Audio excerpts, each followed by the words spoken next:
देर से ही सही, किंतु तुम्हें अपनी भूल का आभास तो हुआ। अब तो मेरे मार्ग से हट जाओ। मुझे क्षमा कर दीजिए, किंतु मैं अभी भी आपको भीतर जाने नहीं दे सकता।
परशुराम जी, और किधर गति से जाना होगा? मैं खंडित नहीं होने दूंगा। इस अनर्थ को होने से रोकना होगा मुझे।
मेरा रोष तो तुम पे था, किंतु ये उचित नहीं हुआ।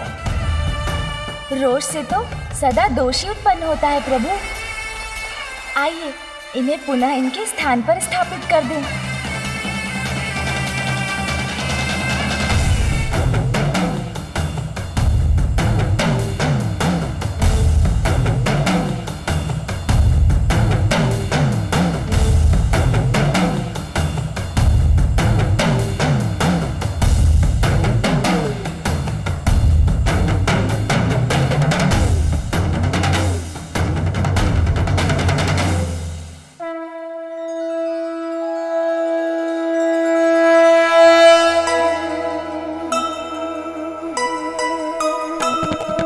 भक्त पुत्र मिलजुल के शिवलिंग संभाला,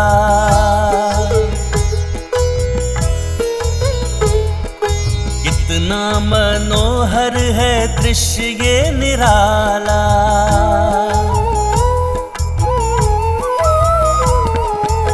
स्थान उचित किए लिंग को स्थापिता, पूजा में बैठे शंकर भी मुदिता।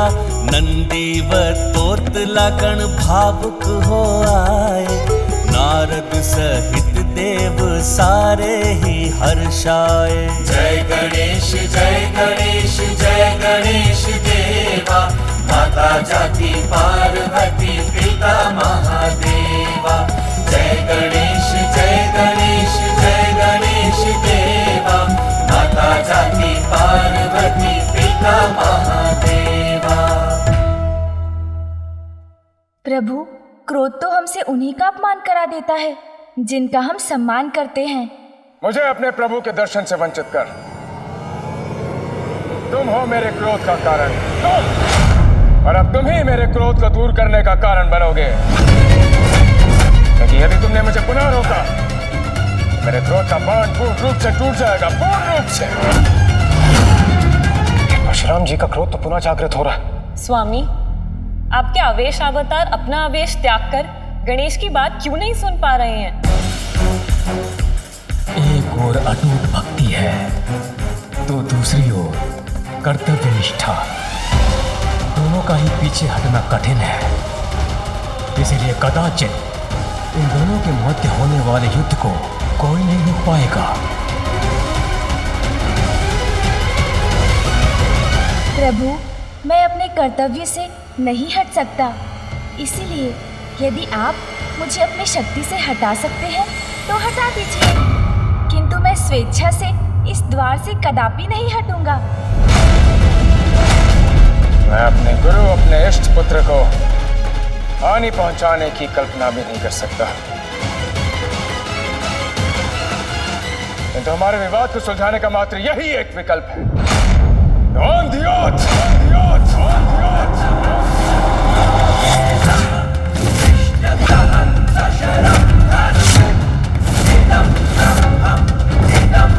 महादेव पुत्र गणेश, मैं तुम्हें चुनौती देता हूँ, मुझसे मल युद्ध करने की चुनौती।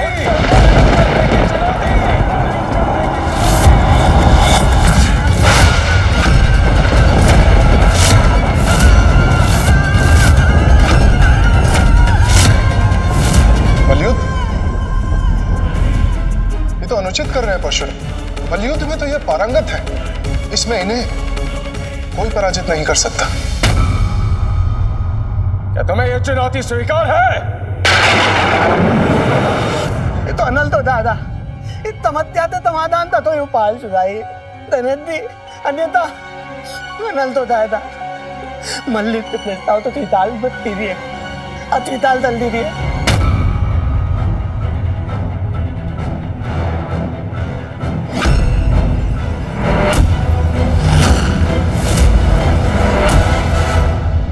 पुत्र गणेश, बाल्किनी ऋषि की पूजा शांतिपूर्वक संपन्न हो, कैलाश में होने वाले आवागमन से इनकी पूजा में कोई विघ्न न आए, इसका संपूर्ण दायित्व तुम्हें ही संभालना होगा। मुझे आपकी चुनौती स्वीकार है।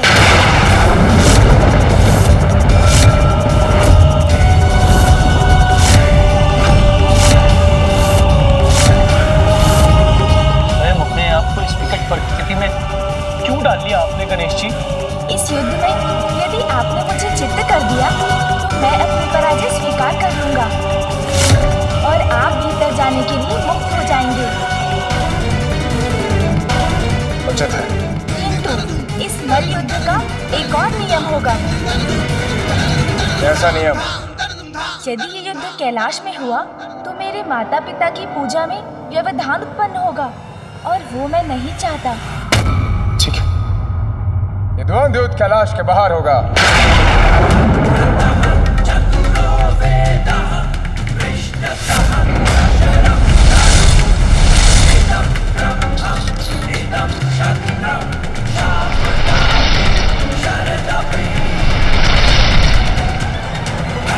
ये आपने कैसा संकट मोल ले लिया प्रभु?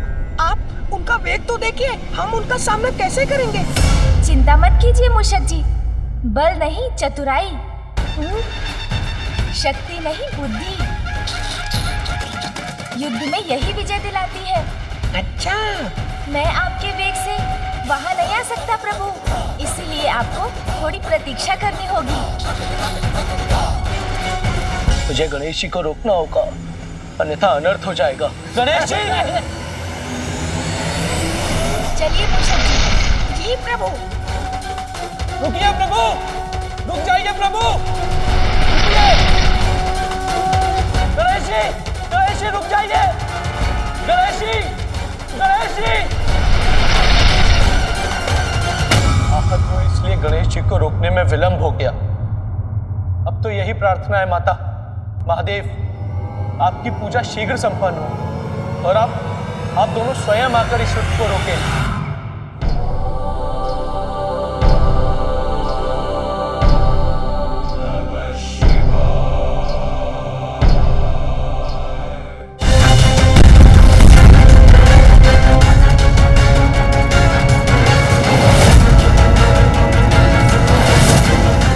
मैं पहुंच गया गणेश, तुम कहाँ हो?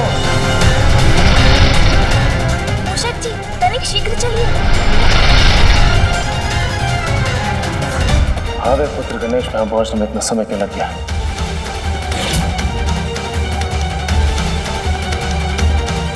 मैं आ गया प्रभु।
परशुराम जी से ये विद्या सीखते हुए मुझे उनका सामना करना पड़ेगा।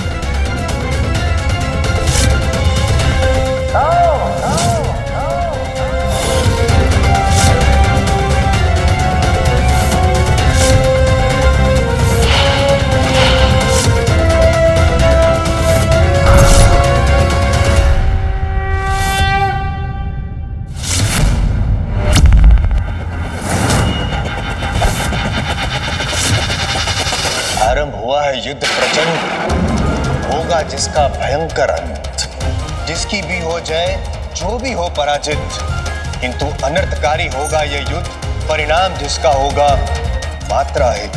नियति गणेश के समक्ष ऐसी स्थितियां क्यों उत्पन्न कर रही है कि उसे माता पिता की आज्ञा का पालन करने के लिए बार बार अपनों से ही युद्ध करना पड़ रहा है।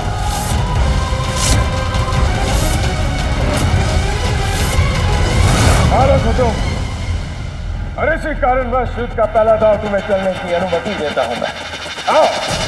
प्रभु, मेरे पिता की परम भक्त हैं आप, प्रबल प्रतापी हैं, महाज्ञानी हैं। किंतु प्रभु, जो अपनी इच्छाओं के वश में रहते हैं वो अपने क्रोध को वश में नहीं कर पाते। अपना क्रोध शांत कर इस अनावश्यक युद्ध को अभी भी टाल सकते हैं आप। स्मरण रहे, तुम्हें चुप करने के पश्चात तो मुझे मेरे प्रभु के दर्शन से रोकोगे नहीं। अग्रतः चतुरो वेदः पृष्ठतः सशरं धनु इदं ब्रह्मम्। प्रतीत होता है अर्थात अब वो आक्रमण करने को तत्पर हैं।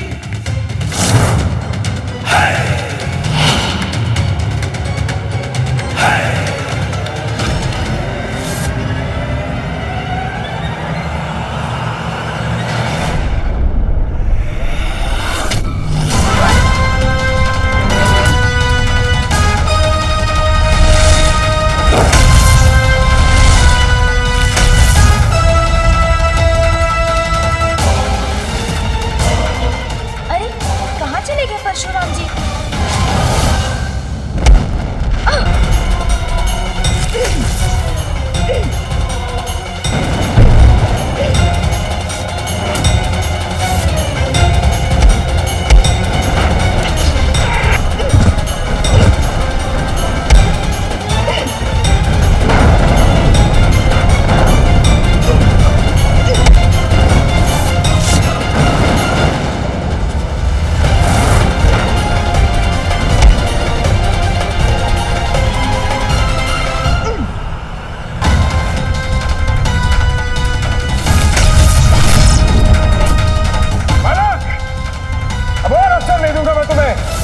अपने अगले ही दांव से तुम्हें मैं चित कर दूंगा।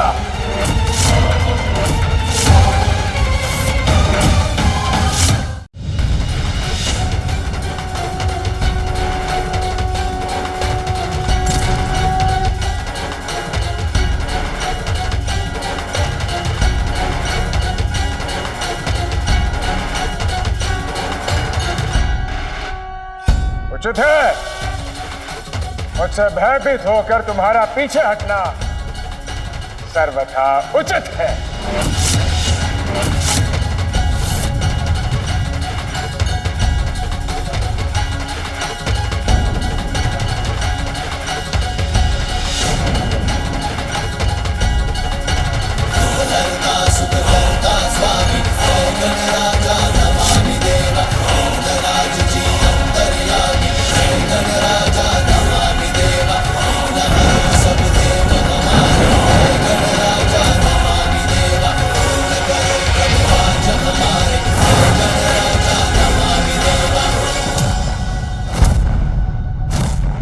नारायण नारायण, अद्भुत अद्भुत है गणेश जी की दूरदर्शिता।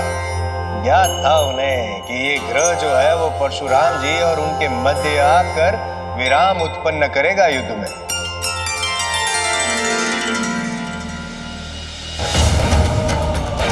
गणेश, गणेश, युद्ध से भयभीत होकर भागना उचित नहीं है। चुनौती स्वीकार किया तुमने, तो मेरे समक्ष और युद्ध करो मुझसे। गणेश, ना छिपा हूँ ना भागा हूँ। प्रभु मुड़कर देखिए, मैं तो यही हूँ, आपके पीछे।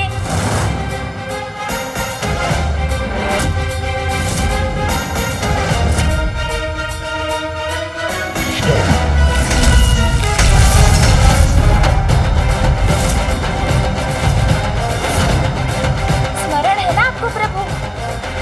युद्ध में विजय पाने के लिए आपको चित्त करना होगा मुझे। अब मैं तुमसे हनुमंती पवित्र मुद्रा में युद्ध करूंगा, जिसमें खड़ग और ढाल का प्रयोग होता है। सावधान हो जाओ बालक।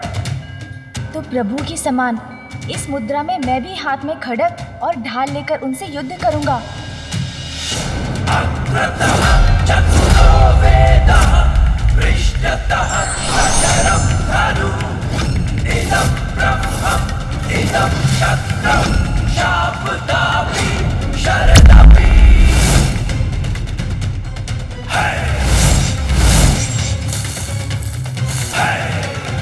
अस्त्र भले ही हाथों में हो, कदमों की भूमिका भी कम प्रतीत नहीं हो रही।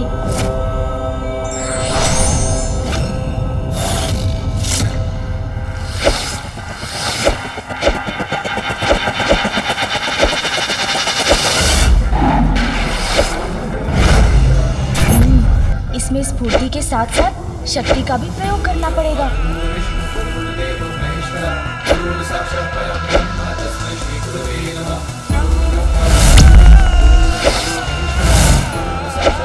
हर क्षण में इतने वार किए जाते हैं कि प्रतियोगी को संभलने का अवसर ही ना प्राप्त हो।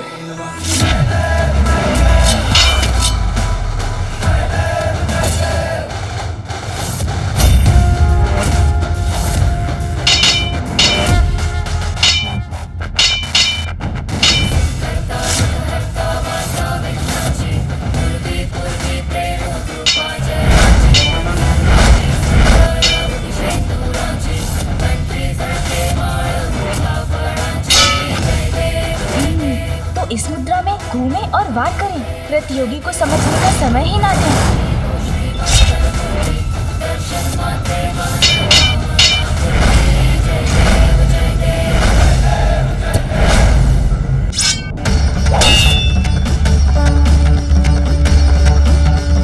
बस बहुत हुआ बालक, अब मैं तुम्हारा खड़ग और ढाल व्यर्थ कर दूंगा।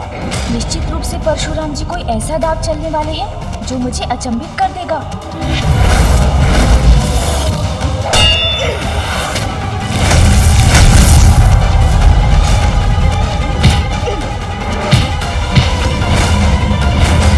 अब इस दांव के साथ अंत होगा इस युद्ध का।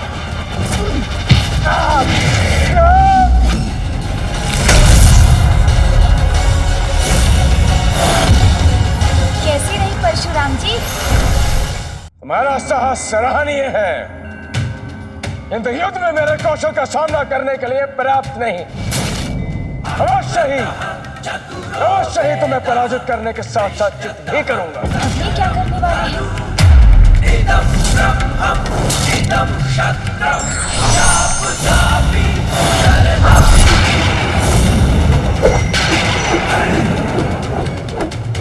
मैं महादेव से अपराजित रहने का वरदान प्राप्त किया है मैंने।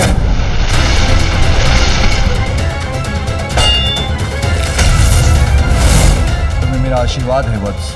इस विद्या में तुम अजय रहोगे, कोई तुम्हें पराजित नहीं कर पाएगा। यदि मैंने परशुराम जी को पराजित कर दिया तो वो पिताश्री द्वारा उन्हें दिए गए आशीर्वाद का अपमान होगा और ये मैं कदापि नहीं होने दे सकता। किंतु मुझे किसी भी अवस्था में पिताश्री के आदेश का पालन तो करना ही होगा।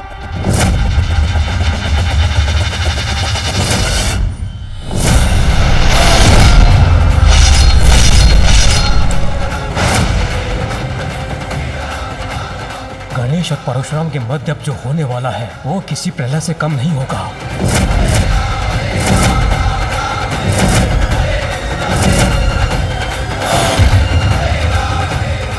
युद्ध हो या प्रतियोगिता, जो भी युक्ति एवं बुद्धि के साथ भाग लेता है वही विरोधी को कठिन चुनौती देता है।